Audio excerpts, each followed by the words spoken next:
Já estamos assim pela fé, o grupo lá em casa, e Deus nos abençoou, nós não cabíamos mais em casa, então viemos aqui para a igreja Wayside, que tem nos acolhido durante esses 28 anos, né? Na realidade são mais que 25. Mas eu queria dizer para os irmãos uma coisa que não muda, que não mudou. Eu creio que se eu fosse fazer justiça a um pensamento, a um texto da palavra de Deus, a despeito da nossa fé ser tão variável, tantas vezes sofrermos de enfraquecimento, dúvidas e coisas assim, se fôssemos para fazer justiça, existe uma mensagem que o Senhor tem desejado comunicar para nós ao longo desses anos. E eu tenho a impressão que a mensagem que Ele tem procurado comunicar para a sua igreja ao longo desses 2000 anos de história. E ela está centralizada naquele versículo, às vezes eu digo, alguém já o chamou de o coração da Bíblia, e hoje eu queria contar para vocês que quem o chamou fui eu.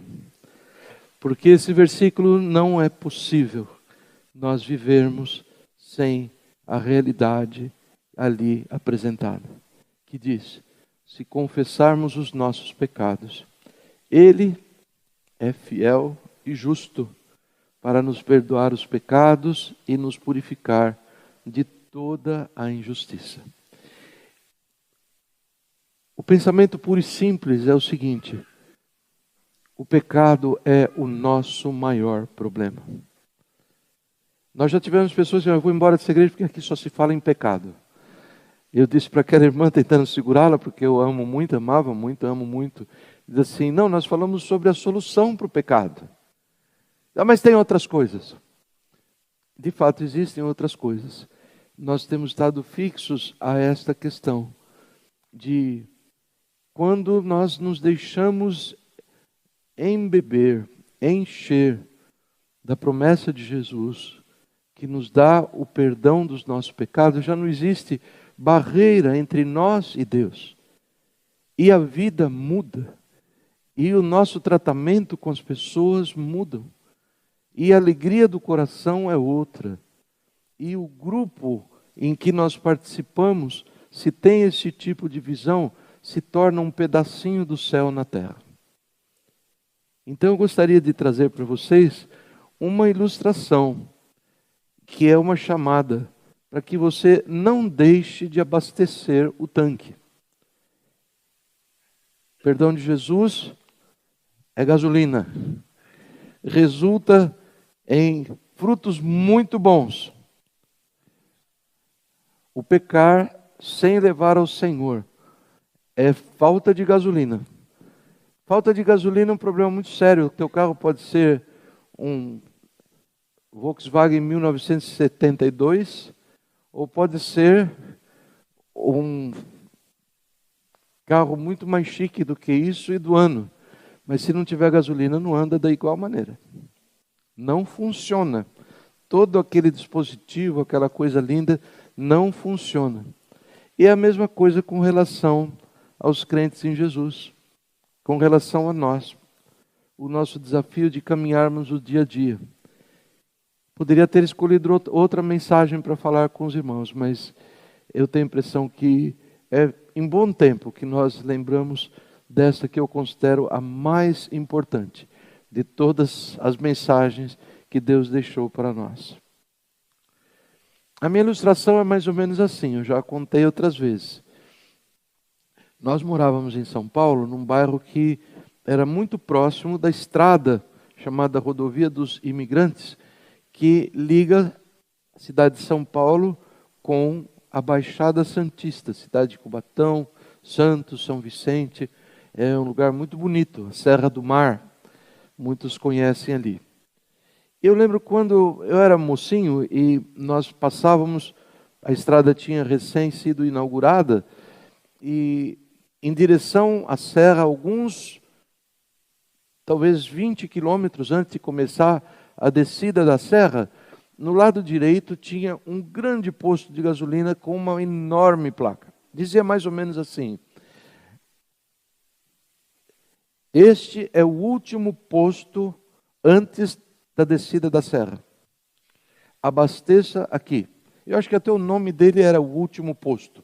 Até fui na internet tentar achar, mas aquilo tudo já virou pó. Não existe mais nada disso, não é?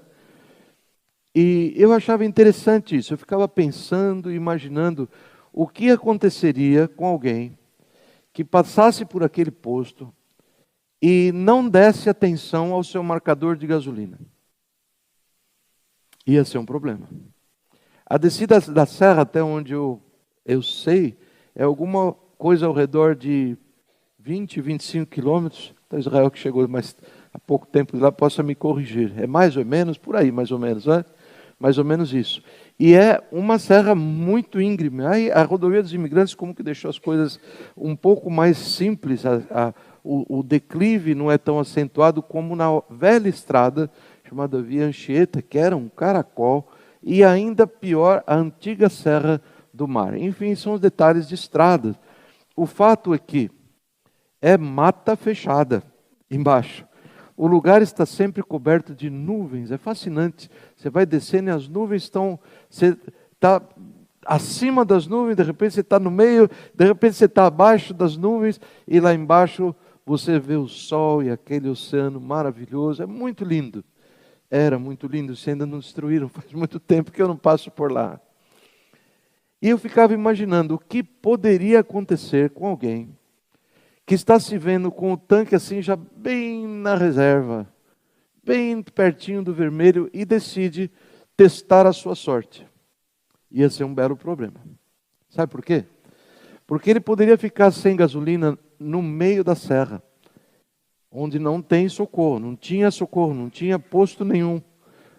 E lá no meio da serra, ele não poderia fazer outra coisa senão continuar descendo a serra a pé, até encontrar um posto de gasolina lá embaixo, e agora ele teria que subir a pé, pela estrada que desce. E eu ficava aterrorizado com a possibilidade disso acontecer conosco, comigo, com a minha família. Nunca aconteceu, naturalmente. Pega uma carona, brasileiro é tão amigo, gosta de dar carona. Ninguém dá carona naquele lugar. É perigoso, muita neblina, muita cerração, muita umidade. Ninguém para, todo mundo devagarinho com o olhinho assim, ó, na estrada. É uma coisa muito séria ficar sem gasolina naquela estrada. O que acontece é que, voltando para a visão da igreja, é que nós nos deixamos confundir com tantas coisas boas e necessárias que Deus nos dá a oportunidade de fazer no âmbito da igreja. Deus nos dá a oportunidade de fazer bem ao próximo, de ajudar o necessitado, o pobre. Deus nos dá a oportunidade de levar a sua palavra, transmitir para outras pessoas. Deus nos dá a oportunidade de nos reunirmos como escola dominical para aprender a palavra do Senhor. Deus nos dá a oportunidade de nós nos reunirmos com jovens. Que coisa tão importante, preparando-os para uma vida, uma continuidade de vida ao lado do Senhor, aqueles que já o conheceram. A igreja é, como a Débora falou no início, além de tudo, a nossa família, onde nós temos nossos melhores amigos, onde nós temos pessoas com quem nós abrimos o coração. A igreja é mais do que a família, no sentido de oferecer coisas e atividades e motivação, e isso é fácil de entender, porque o Senhor a chama de a sua noiva. A igreja é chamada pelo Senhor do corpo de Cristo. E o Senhor nos diz em Efésios capítulo 1, que Jesus foi dado, Jesus veio para a igreja, para esse grupo de pessoas. Não existe uma referência na palavra que não seja de coletividade quando ele fala sobre aqueles por quem ele veio salvar. Então, ser membro de uma igreja, ser parte da igreja local, é fundamental para que nós gozemos a presença do Senhor. Mas às vezes nós nos confundimos. Os problemas que nós temos tido, que eu tenho tido, tenho gerado problemas, eles contam os exemplos Quando nós descuidamos do tanque de gasolina, as coisas não andam bem. O vosso pecado, diz o Senhor, em Isaías 59, 1 e 2, faz separação entre vós e mim, Deus nos diz. E as vossas iniquidades encobrem o seu rosto de vós, de mim, para que eu não vos ouça. Cria-se uma barreira, cria-se uma divisão, e o Senhor, tão amigo, tão querido, já não existe comunicação entre eu e o povo, e o Senhor Deus. E isto é muito grave, porque cantar, louvar, adorar, ensinar, fazer acampamento, passear com a igreja, ou celebrarmos ou jantarmos junto, etc., quando existe pecado não confessado e não perdoado, é um grande desperdício. Aí surgem as diferenças entre pessoas. Gente que não gosta de gente, porque é ofendido pela gente, porque ninguém vê o que eu faço, porque ninguém reconhece o que eu faço. São frutos naturais que surgem na minha vida. Ressentimento, porque não reagiram à altura do favor recebido. Essa coisa é um lixo. É um lixo. E tudo porque o tanque está vazio. Nós estamos tentando empurrar o nosso veículo da nossa vida espiritual ladeira acima. E alguns até conseguem ter um veículo pequeno, mas não conseguem o tempo todo, e o desempenho não é o mesmo.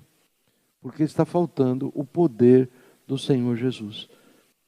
Talvez um dos exemplos no livro de Salmos mais pertinentes a essa realidade, eu quero ler para os irmãos, se encontra em 2 salmos que provavelmente foram escritos mais ou menos na mesma época, mas por alguma razão eles foram catalogados com números diferentes.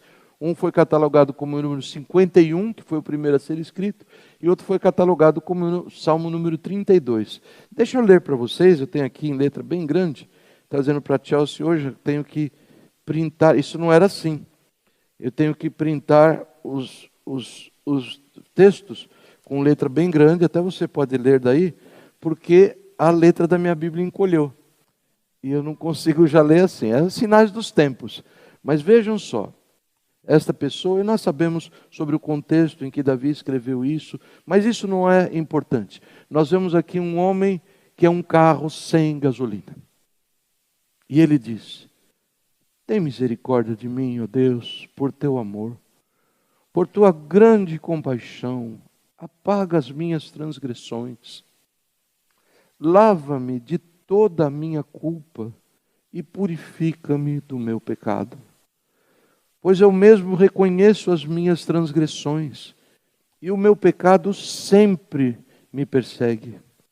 Contra ti, só contra ti pequei, e fiz o que tu reprovas, de modo que justa é a tua sentença, e tens razão em condenar-me. Eu sei que sou pecador desde que nasci, sim, desde que me concebeu minha mãe. Sei que desejas a verdade no íntimo, e no coração me ensinas a sabedoria. Purifica-me com o hisopo e ficarei puro, lava-me e mais branco do que a neve serei. Faze-me ouvir de novo júbilo e alegria, e os ossos que esmagaste exultarão. Esconde o rosto dos meus pecados e apaga todas as minhas iniquidades. Cria em mim um coração puro, ó Deus, e renova dentro de mim um espírito estável. Não me expulses da tua presença, nem tires de mim o teu Espírito Santo.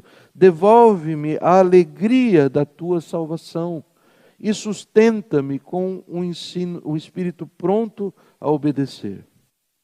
Então, somente então, ensinarei os teus caminhos aos transgressores, para que os pecadores se voltem para ti. Livra-me, Senhor, da culpa dos crimes de sangue, ó Deus, Deus da minha salvação. Então a minha língua clamará a tua justiça. Ó Senhor, dá palavras aos meus lábios, e a minha boca anunciará o teu louvor. Senhor, Tu não te agradas em sacrifícios, nem te agradas em holocaustos, senão eu os traria. O sacrifício que agradam o Senhor são um espírito quebrantado, um coração quebrantado e contrito, ó Deus, Tu não desprezarás. Por Tua boa vontade, Senhor, faze Sião prosperar, ergue os muros de Jerusalém. Então te agradarás dos sacrifícios sinceros, das ofertas queimadas e dos holocaustos e novilhos que serão oferecidos sobre o teu altar. Vocês perceberam alguma coisa? Vocês perceberam um homem gemendo? E Davi não precisava, ele é o escritor do Salmo, ele não precisava de mais riquezas, ele não precisava de mais terras, ele não precisava, se ele tivesse mais, se ele tivesse um exército maior, se ele tivesse mais mulheres, se ele tivesse mais cavalos, se ele tivesse o que ele tivesse, nesse estado, ele estaria vivendo na miséria da mesma maneira. Se ele ganhasse um salário mínimo, ou fosse o maior salário dos Estados Unidos, ele estaria vivendo nesta miséria. Por quê? Porque o sol do amor do Senhor deixa de brilhar sobre a vida em que pecados não estão sendo confessados e nada faz sentido. Nada faz sentido. A pessoa vive com aquele palhaço que a gente contou há 2 semanas atrás. Ele não tem, ele próprio se vê em posições sociais de prover para outros, no caso do palhaço, a alegria, mas ele não tem o que prover, porque o seu interior está seco. E ele clama ao Senhor. Talvez de todas as frases, aquela que fica mais grudada no meu coração, é essa, diz: Senhor, restaura a alegria da tua salvação. O crente sem perdão, o crente que peca e não pede o perdão do Senhor, é um crente triste. Ele pode até pôr um sorrisão, né? Quando eu e o Casella selecionávamos os corinhos para colocar no nosso livreto de corinho, tempos atrás, nós decidimos vetar um corinho. Aliás, eu não sei se ele passou depois, mais tarde. Ele dizia mais ou menos assim: quem tem Jesus gosta de cantar, está sempre sorrindo, mesmo quando não dá. Eu olhei para o Casella e falei: isso é mentira. Ele olhou para mim: isso é mentira. Está sempre sorrindo, mesmo quando não dá. Olha para Davi, olha para esse servo do Senhor, cuja vida reflete a minha vida. Pecado não confessado é miséria. O que o mundo nos ensina é: ponha uma máscara. Ou uma máscara, como dirão alguns outros, de outro estado. Né, Fernandinho? Põe uma máscara, sorria sempre. Vai ficar tudo bem. É mentira. Vamos inaugurar um outro ministério, vamos inaugurar uma outra frente missionária, tudo é muito bom. Mas se o carro está sem gasolina, os ossos estão secos, a sombra da morte está sobre nós e a alegria morreu do nosso coração. Isso é o tanto que o nosso Deus é indispensável na nossa vida. Ele é, o Jeremias nos conta, a fonte da alegria.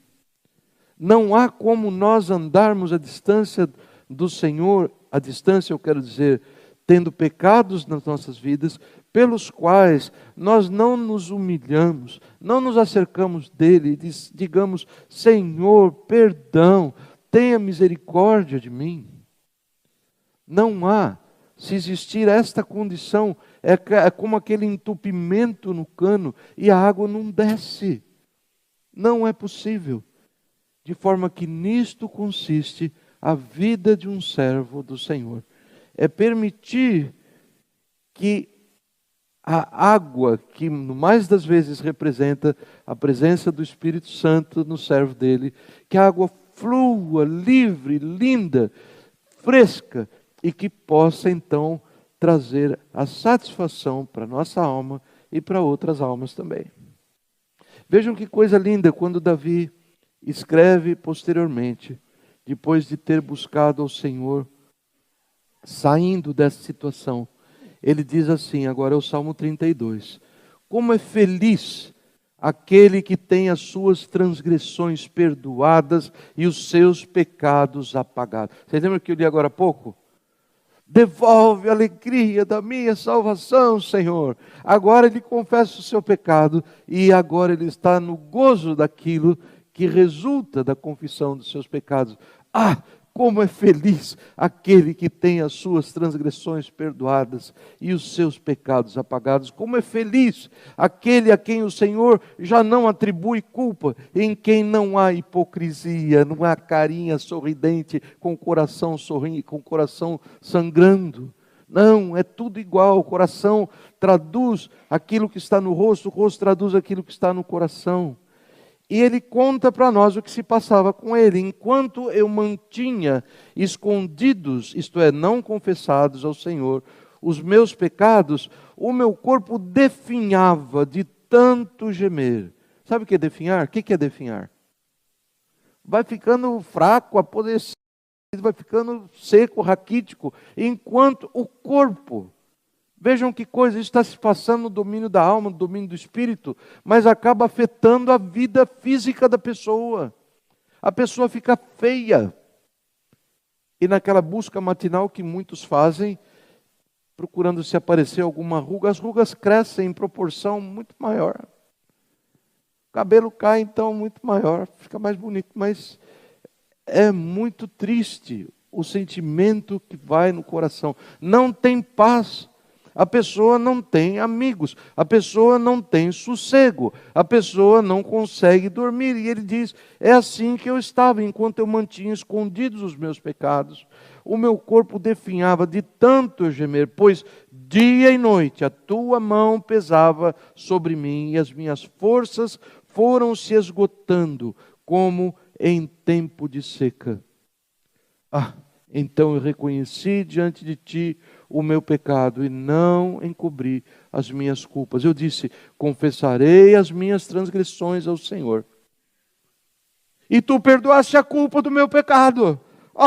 Portanto, que todos os que são fiéis, todos os que são teus, que orem a ti enquanto podes ser encontrado. Crentes em Jesus, membros, não membros, visitantes da KBC, que você tenha tempo de se achegar ao Senhor, enquanto você pode achá-lo. Pastor, que história é essa? Deus não está sempre disponível. A palavra do Senhor nos conta algo tão sério. Ela nos diz assim, que é o homem de dura serviço, o homem que muitas vezes, repreendido, endurece a sua serviço. Muitas vezes, filho, sai dessa. Filho, não ande assim. Filho, confesse pecado e deixa. Jovem, saia desse caminho. Velho, saia desse caminho. Ande. O Senhor diz na sua palavra, buscai o Senhor enquanto se pode achar. Invocai-o enquanto Ele está perto. Deixe o ímpio os seus maus caminhos e volte para o Senhor, que é rico em perdoar.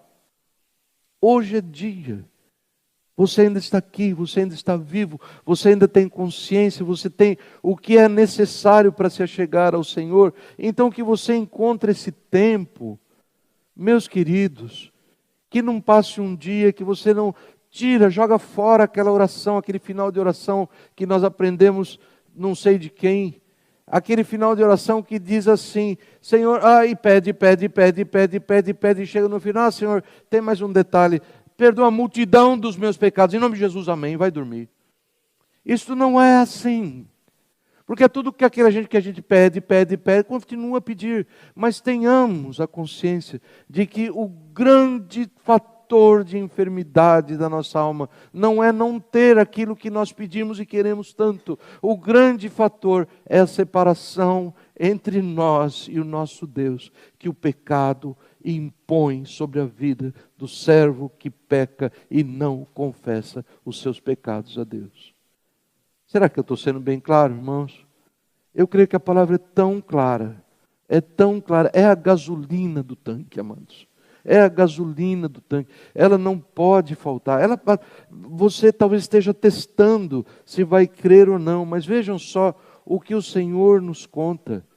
Ele nos conta que Ele é bom, que Ele perdoa. Tu és o meu abrigo, Senhor. Tu me preservas das angústias. Tu me cercas de canções de livramento. E o Senhor toma a palavra. Ele toma a palavra e Ele diz: eu, o Senhor, o instruirei e o ensinarei no caminho que você deve seguir. É a palavra do Senhor. Isso não é mágica. É ouvir a palavra do Senhor. Venham ouvir a palavra do Senhor. Venham aprender a palavra do Senhor. Venham à escola dominical. Venham, não percam o culto, irmãos. É tão importante. Venham. É para isto, para que nós ouçamos a palavra do Senhor, através da qual o Senhor nos instrui, nos ensina no caminho que devemos seguir. E Ele diz: eu aconselharei e eu cuidarei de você. Não sejam como o cavalo ou como o burro que não tem entendimento, mas precisam ser controlados com freios e rédeas. Caso contrário, não obedecem. Quando eu era menino, eu lembro a caminho da escola, tinha muitas carroças naquele tempo em São Paulo. E eu ficava muito impressionado com aquele ferro que vai na boca do cavalo. Eu achava uma judiação muito grande. E o bichinho fica espumando às vezes. Aqui deve ser horrível, né? E eu achava uma judiação, olhar para o cara do cavalo, se eu tivesse um estilingue aqui, dava ali na cabeça, né?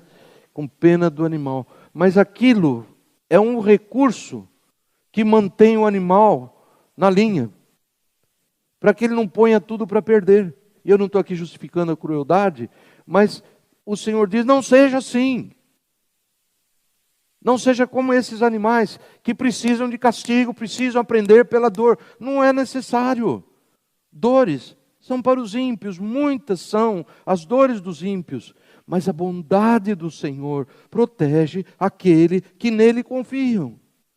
O Senhor dirige com bondade aqueles que nele confiam. Nós tropeçamos, nós caímos em tantas coisas, tantas vezes, mas o Senhor quer nos dirigir pela sua bondade. Ele quer que nós creiamos na sua palavra, de que Ele é fiel e justo, e que Ele nos perdoa os pecados, e nos purifica de toda injustiça, quando nós os confessamos. Ele não quer que nós esperemos: eu vou insistir nisso aqui, e ver que bicho vai dar. Não vai dar certo. Não vai, a palavra te instruiu, os teus servos, os pastores, professores, quadro dominical, a palavra, os cânticos te instruíram. Isto não agrada o Senhor, saia fora. Peça graça ao Senhor. A gente fica com o pé grudado às vezes em certos maus hábitos, em certas iniquidades. Clame ao Senhor, e a palavra do Senhor nos diz não só a respeito da salvação eterna, mas também a respeito das trivialidades do nosso dia a dia, que todo o que invocar pelo nome do Senhor Jesus será salvo. Ele quebra o laço do passarinheiro. Lembra o Salmo 91, que coisa linda? Ele solta e a gente sai e olha à distância o mal. Quantas vezes temos experimentado esta realidade? E o Senhor termina a sua palavra dizendo: alegrem-se no Senhor, alegrem-se no Senhor. Agora nós podemos alegrar-se no Senhor e exultem, vocês que são justos, justificados pela fé. Cantem de alegria, todos vocês que são retos de coração. De forma que esse recado para os irmãos não é uma exortação a nada. Esse recado é uma exortação a você tomar este presente que o Senhor nos dá e corte o laço de fita e abre o papel de embrulho e abre a caixa e usufrua do presente que Ele nos dá. O presente que o Senhor nos dá, o perdão que o Senhor Jesus nos trouxe. Isto foi trabalhado com tanto cuidado pelo nosso Deus, com tanto cuidado. O Senhor nos diz na sua palavra: arrependam-se, creiam nas boas novas. E isso não é um produto da nossa força. Para arrepender-se, o Senhor diz assim, que é a sua bondade que nos leva ao arrependimento. É uma palavra dessa cheia de bondade, na qual o Senhor tem esperança de que possa: eu preciso confessar o meu pecado, ou especificamente um pecado, ou viver na confissão de pecado. O Senhor tem essa esperança que, ao proferir a sua palavra cheia de bondade, cheia de misericórdia, que alguns a tomem a sério e creiam nas boas obras. O Senhor nos conta que Ele foi entregue pelos nossos pecados, ressuscitado para a nossa justificação. E Deus exaltou Jesus, colocando-o à sua direita como príncipe e salvador, para Ele dar ao seu povo, Israel, arrependimento e perdão dos pecados. Vocês querem saber uma coisa? Nós nem nos arrependemos. Nós não temos jeito, mas nós clamamos ao Senhor. Deus colocou Jesus numa posição de glória e de honra, depois de Ele ter massacrado o pecado naquela cruz, depois de Ele ter ressurgido dentre os mortos para a nossa justificação, e agora Ele chega naquele trono, à direita do trono do Pai, nesta posição. Esse é o job description do Senhor. Eu sou príncipe e salvador, e eu estou dando sobre o meu povo, do meu poder, da minha palavra, a capacidade deles se arrependerem para que eles sejam perdoados. Gente, isso é muito tremendo. Em última análise, ninguém está te fazendo uma pregação para persuadi-lo. Você tem que criar jeito e pedir perdão. Não, nós não temos jeito. Não há quem entenda, não há quem busque a Deus. Não há um justo sequer. Mas Deus está lá trabalhando e derramando evidências da sua bondade. E aquele que tiver o seu coração tocado, não deixe de ouvir a sua voz. Se hoje ouvirdes a minha voz, diz o Senhor, não endureça o seu coração. Não endureça. Irmãos, vamos jogar fora todo esse pensamento progressista, todo esse pensamento de com Deus é ter cada vez mais, ter. Não, com Deus é ser filhos amados. E junto a Ele, nós somos as pessoas felizes. Deus, junto a Jesus, nós somos essas pessoas. Quanto mais eu olho para essas duas parábolas, mais eu digo que elas são as minhas parábolas favoritas. E ele diz assim, esse é o reino de Deus. Ele é como um tesouro escondido num campo. O camarada foi lá, cavou, achou. Foi bem esperto, cobriu de novo, vendeu tudo o que ele tinha. Eu me dedico totalmente a ter esse campo. Ou como um mercador de pérolas, que vivia procurando pérola. Um dia achou uma e falou, é demais. Esta é demais, de linda, de boa, de brilhante, de perfeito. Eu preciso dessa pérola, eu preciso dela. E quando ele recebe o preço, ele não hesita, ele vai e vende tudo o que tem para comprar aquela pérola. O Senhor é a pérola. Mas nós não podemos fazer essa troca. Nós não ousaríamos abrir mão de coisas ou posições por causa de Jesus. É verdade ou não? Não, as pessoas não. Eu quero Jesus para que Ele me dê coisas. Agora, eu entregar a minha vida, nós entregamos apenas e tão somente quando nós conhecemos a alegria que o Senhor traz aos nossos corações, quando nós caminhamos com Ele. Você percebe que Ele é digno de que percamos tudo por Ele. Ele é digno de que percamos tudo, nada mais tem valor, é só o Senhor Jesus. Que Ele possa nos abençoar nesse 26º ano de história que nós já começamos. Ele é a razão de viver. Ele é a nossa razão de existir. E no nosso dia a dia, este sentimento precisa ser renovado, abastecendo o tanque. Glu, glu, glu, glu, glu, glu, até glu, glu não peru, glu, glu é quando enche o tanque até derramar. Não andemos, irmãos. Não ponhamos culpa nas circunstâncias, não ponhamos a culpa no outro irmão. Olha para o teu coração e diz, Senhor, antes que isso resulte em grandes tristezas e dores, eu sou teu. O que a Leila vai fazer hoje à noite reflete alguém que viu a pérola. Gente, não é fácil não. Imagina a sua situação que nós estamos. Hein? Que coisa mais anacrônica, acho que esse é o nome. Que coisa mais esquisita. pessoas, adultos, ninguém está brincando aqui de teatrinho. Ela vai subir lá e com 2 pastores, um à sua direita e à esquerda, como 2 soldados, e vai estar com isso alegremente confessando, dizendo: igreja, Jesus é o meu Senhor. E vai ser mergulhada e vai sair molhada e vai embora. O que isso tudo quer dizer?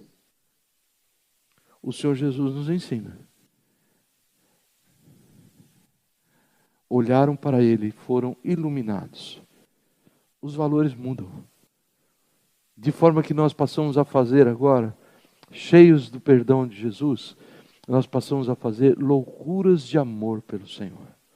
Isso é uma loucura de amor que a Leila vai fazer. Ela vai obedecer ao Senhor. Não faz sentido, não tem lógica, a não ser pelo fato de que o rei ordenou. O rei ordenou: isto é suficiente para mim. Isto é suficiente. E um coração cheio dessa preciosa gasolina, o coração cheio desse perdão precioso, ele não nega uma para o Senhor. O Senhor mandou, Senhor, quero obedecer. Às vezes nós precisamos de muita graça para obedecer, porque a coisa está pega em nós, o erro e o mau hábito, mas o Senhor é o Deus de toda a graça. Que o Senhor nos abençoe. Nós vamos pedir, será que tem uma irmã diaconisa querida que pudesse ajudar a Leila? Ela vai estar ali se trocando, e depois do batismo ela vai precisar da ajuda da irmã também. E eu vou pedir ao pastor Jonas e que nós saiamos. Leila pediu que estivesse batizando, que eu e o pastor Jonas estivéssemos lá no batistério. Eu falei, claro, com muita alegria, por encomenda. E eu deixo a direção dos trabalhos com o pastor Silas, que vai estar conduzindo até que nós tenhamos esse momento e vamos pouco depois encerrar o nosso culto. Deus abençoe, parabéns, abra o pacote, enche o tanque. Deus abençoe.